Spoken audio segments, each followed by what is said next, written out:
అమ్మమ్మ గారి దగ్గరికి వెళ్ళి నేను హైదరాబాద్ వెళ్తున్నా, నాకు ఒక 2000 కావాలి ఖర్చులకు అడగదాం. ఇస్తుందో లేదో చూద్దాం. అమ్మమ్మ గారు అయితే అటు సైడ్ బట్టలు వాష్ చేస్తున్నారు. మా నేను హైదరాబాద్ కి పోతానమ్మా, ఖర్చులకు ఒక 2000 కావాలా. మమ్మీ వాళ్ళ దగ్గర లేదని చెప్పినారు. మీ దగ్గర ఉందా? వస్తాను ఉందంటే ఇని, లేకపోతే వద్దులే. వస్తాను వస్తా.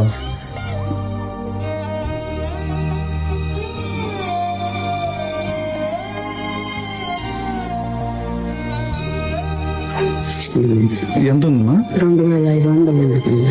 2500.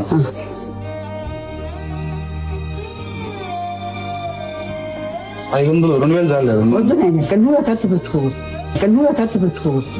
నువ్వే ఖర్చు నీకేమొద్దా? వద్దు వద్దు నేను పెట్టుకున్నా. పెట్టుకోదు. మీ లైఫ్ లో కూడా ఇలాంటి అమ్మమ్మ గారు ఉంటే జస్ట్ కమెంట్ చేయండి.